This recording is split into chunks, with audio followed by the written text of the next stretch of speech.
Olha, a gente trata agora da situação do Reino Unido, gente. O primeiro-ministro Keir Starmer anunciou hoje que está renunciando ao cargo.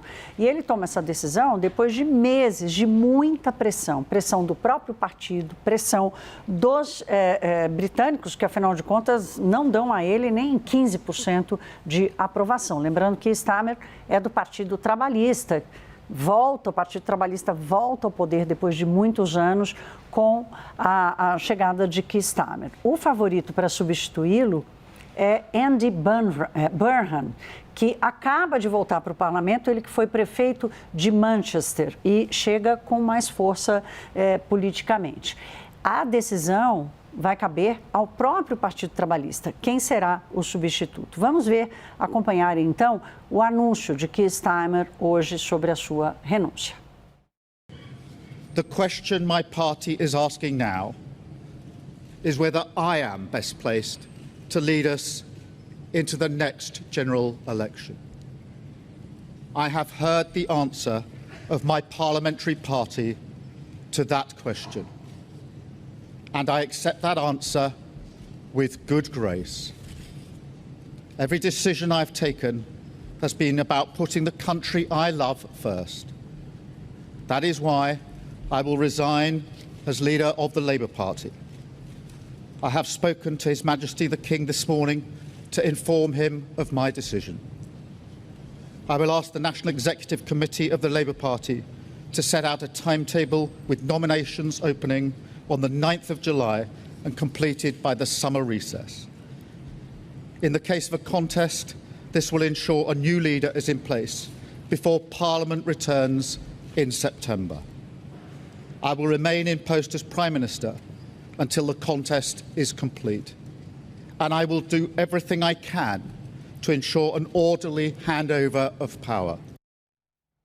Essa é uma história que tem se repetido nos últimos anos, gente. O próximo premier do Reino Unido vai ser o 7º em apenas 10 anos. A gente vai dar uma olhada aqui nessa linha do tempo e nessas trocas de poder desses últimos 10 anos. Tudo começa lá em 2016 com David Cameron, que foi quem, numa jogada política, acabou colocando o referendo do Brexit para ser votado, de saída do Reino Unido da União Europeia. E quando o Brexit vence, o David Cameron pede a sua renúncia e sai de fininho, deixando o Reino Unido numa crise gigantesca. Chega Theresa May, que tinha sido ministra do Interior, que é um dos cargos mais difíceis, porque exatamente lida com segurança, com imigração, e com esse desafio de colocar o Brexit, de fazer o Brexit acontecer. Ela não consegue fazer isso, fica 3 anos no poder, todos ainda do Partido Conservador, tá? Fica 3 anos no poder e acaba saindo também por uma pressão política muito forte, depois de ter os seus projetos de saída, né, de implementação do Brexit, rejeitados pelo Reino Unido. Chega Boris Johnson, que tinha sido 2 vezes prefeito de Londres, com essa caricatura política que ele assumiu, de cabelo bagunçado e tudo mais, mas chega com um discurso fortíssimo, porque ele era a favor do Brexit. Mas ele acaba caindo, apesar de ter conseguido avançar com o Brexit, ele acaba caindo por escândalos de festas durante a pandemia do Covid. E olha que ele foi um líder que correu com a vacinação dos ingleses, dos britânicos, mas ainda assim se envolveu em escândalos. Aí vem a grande crise que o Reino Unido, talvez essa seja a grande caricatura da crise do Reino Unido, que é Liz Truss, que fica apenas 45 dias no cargo. Ela chega com uma teoria econômica heterodoxa, que é totalmente reprovada pelo mercado financeiro, com um corte muito forte de impostos, sem mostrar como é que aquilo seria financiado. Ela dura apenas 45 dias e deixa o pepino para Rishi Sunak, que é o primeiro inglês indiano que assume o cargo como primeiro-ministro, fica 1 ano e 8 meses, consegue de alguma forma estabilizar a economia, mas ainda assim vai perdendo força, porque carrega todos os erros do Partido Conservador conservador até aqui. E o Keir Starmer, que sai agora, fica 1 ano e 11 meses, depois de ter conseguido a maior vitória para o Partido Trabalhista em décadas. Ele consegue começar o seu governo com uma ampla maioria no parlamento, mas logo em seguida começa a enfrentar problemas e deixa o governo, portanto, sem nenhuma força política, mas ainda com alguma chance de que o Partido Trabalhista consiga eleger o seu novo líder. Tudo indica que vai ser o ex-prefeito de Manchester e que consiga, de alguma forma, colocar o Reino Unido numa estabilidade.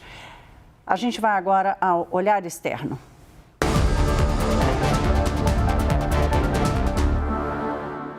Gente, o Brexit está diretamente ligado a essa instabilidade, que virou o novo normal da política britânica nessa última década. É essa análise que vamos assistir agora do nosso Américo Martins, direto de Londres. Boa noite, Thaís. Boa noite a todo mundo que está com a gente. O primeiro-ministro do Reino Unido, Keir Starmer, renunciou ao cargo nesta segunda-feira, bem na véspera do aniversário de 10 anos do referendo do Brexit, que levou o país aqui a deixar a União Europeia. A coincidência é muito mais do que simbólica, até porque o Brexit é um dos principais fatores do novo normal aqui da política britânica, a instabilidade política aguda. Em apenas uma década, 10 anos, o Reino Unido vai ter agora o seu 7º primeiro-ministro. Isso é um recorde em um país que era visto até muito pouco tempo como um oásis de estabilidade e alternância de poder entre os partidos conservador e trabalhista. De todos os líderes que caíram nessa última década, só um deles deixou o cargo depois de perder uma eleição. Todos os outros foram derrubados pelos próprios aliados. Isso depois de perder o apoio dentro dos seus partidos aqui no Palácio de Westminster, o parlamento. E o Brexit está no centro disso. O referendo de 2016 não resolveu o debate sobre a relação do país com a Europa. Pelo contrário, aprofundou divisões, fragmentou os partidos políticos e mudou a lógica da política britânica. Isso deu mais espaço, por exemplo, para o crescimento da ultradireita. Os impactos também foram econômicos desses 10 anos. Há um consenso entre os economistas por aqui de que a saída da União Europeia reduziu o potencial de crescimento do país. Alguns estimam que a perda pode ter chegado a 8% do PIB, outras são menores. Os investimentos caíram, a produtividade desapareceu e o padrão de vida também foi muito afetado. Não é por acaso, portanto, que as pesquisas recentes mostram que cerca de 60% dos britânicos consideram que o Brexit foi um fracasso. E 10 anos depois, o que era uma promessa de soberania acabou virando um grande problema. O Reino Unido deixou a União Europeia, mas continua sendo dependente das negociações e de vários acordos com o bloco. O país também hoje é muito mais instável, mais dividido e ainda sem respostas para essa crise política que o próprio Brexit ajudou a criar e a amplificar. Com tudo isso, nada garante que a renúncia do Starmer resolva os problemas de fundo aqui no país. E nós vamos continuar tendo muitas discussões aqui nesse prédio, o Parlamento Britânico.